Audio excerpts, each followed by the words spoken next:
saying that I fucking love lying to people. I can't get enough of it. Do we have any liars in the crowd tonight? Why the fuck would you admit that? You threw off the whole game. It's over now. No, but I love lying. Lying is the reason I decided I wanted to be on stage when I was younger. I didn't always know it was going to be stand-up comedy. My first attempt was actually stage magic. I wanted to be a stage magician when I was younger. And, you know, I did it all. I had the books, I had kits. I went to magic camp for 3 weeks when I was in 5th grade. And I loved it. You know, I was able to lie to people. I was able to be moderately funny. And I was able to finally put my fucking fidgeting to good use. And then comes middle school, and I realized I have to drop it. I have to drop magic. Because, I got louder all of a sudden. Because the thing about magic is that it doesn't mix well with middle schoolers. The only thing I was making disappear were the kids I was eating lunch with. So I dropped it. I picked up comedy instead. I like to think I'm doing pretty well. I get told otherwise on the street, but you know, you just gotta let that kind of brush past you. So yeah, I haven't done magic for about 12 years, but tonight I've decided to bring it back. I'm going to blow your fucking mind. Behold, I'm just fucking with you guys. I don't remember jack shit. That's one of the reasons I didn't want to do magic though, is the big dramatic monologues. Because really, you're just verbally sucking yourself off for a trick you learned from a 5-minute video masterclass.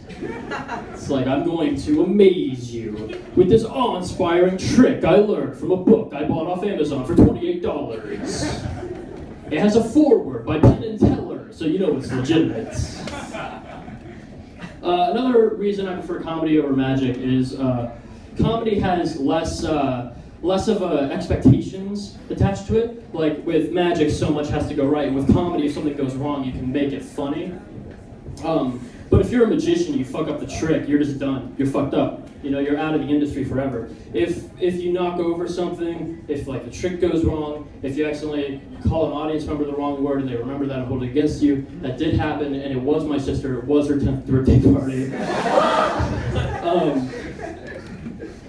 Yeah, but like, and with magic, there's just so much to remember. It's like you gotta remember how the trick goes. You gotta remember, you know, my hands are doing this while this is happening. And with comedy, there are 2 steps.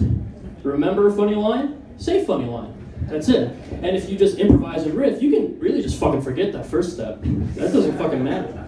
And if you need to, you can pull out your notes. And as a magician, you can't pull out your notes because can you imagine if like I'm in the middle of a fucking cup and ball trick?